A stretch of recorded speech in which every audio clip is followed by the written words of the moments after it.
আসসালামু আলাইকুম। আজকে আমি মসুরির ডালের বড়ার রেসিপিটা দেখাবো। তো এর জন্য এদিকে আমি ডাউলগুলো পরিষ্কার করে ধুয়ে নিয়েছি। তো ডাউলের ভিতরে সজের পাতা বা ধনিয়ার পাতা দেওয়া আছে, রূপচাঁদা মাছ, ছোটো চিংড়ি আছে এবং গলদা চিংড়ির যে পা বলে বা ঠ্যাং বলে সেগুলো আমি ফেলে না দিয়ে ডাউলের সঙ্গে বেটে নিব, তাতে ফ্লেভারটা খুব সুন্দর লাগবে। এখানে কাঁচামরিচ দিয়ে দিয়েছি 5 থেকে 6টা। তো পেঁয়াজ আছে, পেঁয়াজ কুচি দেওয়া আছে। তো পেঁয়াজ কুচি কাঁচামরিচ একসঙ্গে ডাউলের সঙ্গে বেটে নিব। তো এখানে মশলার মধ্যে দেখো আদা রসুনের পেস্ট আছে 2.5 টেবিল চামচ করে, শুকনা মরিচের গুঁড়া আছে 1.5 টেবিল চামচ। আমরা ঝাল বেশি খাই, মশলাও বেশি খাই, লবণ স্বাদ অনুযায়ী। হলুদের গুঁড়া, সজের গুঁড়া আছে 1.5 টেবিল চামচ করে। আর ধনিয়ার পাতা তো যে যেরকম খেতে ভালোবাসো সে সেরকম দিয়ে নেবে। ধনিয়ার পাতা দিলে খুবই সুন্দর লাগবে। ভাজা জিরার পাউডার আছে 1.5 টেবিল চামচ এবং কাঁচা জিরা আছে 1 টেবিল চামচ।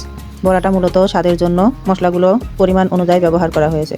তো মাখাইয়ে দেখো আমি 10 মিনিটের মতন রেস্টে রেখে দেবো, তাতে ডাউলের মধ্যে মশলার উপাদানগুলো ভালোভাবে ঢুকে যাবে এবং বড়াগুলো বানানোর পরে খুবই সুস্বাদু লাগবে। তো দেখো ফ্রাই প্যানের মধ্যে তেল গরম করে দিয়েছি। এখানে কিন্তু আমি সয়াবিনের তেলটাই ব্যবহার করেছি। তো তেল যখন গরম হয়ে গেছে তখন আমি বড়াগুলো দেখো চ্যাপটা শেপ আকারে ভেজে নিচ্ছি। তো এই বড়াটা ভাতের সঙ্গে এবং বিকালে চায়ের সঙ্গে নাস্তার উপাদান হিসেবে ব্যবহার করলেও খুবই ভালো লাগবে। বড়াগুলো ভাজা হয়ে গেছে, এখন আমি উঠিয়ে নিচ্ছি।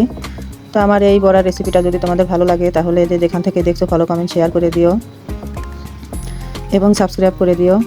আর আমি যে উপাদানগুলো দিয়ে বড়াটা বানানোর রেসিপি দেখালাম, তোমরা এভাবে বানিয়ে খেয়ে দেখো, খুবই সুস্বাদু লাগবে। তো আজকে তাহলে বড়া বানানোর রেসিপিটা দেখালাম, অন্যদিন অন্য রেসিপি দেখাবো, আর একদিন অন্য রেসিপি দেখাবো। তোমরা যেখান থেকে দেখছো সবাইকে ধন্যবাদ।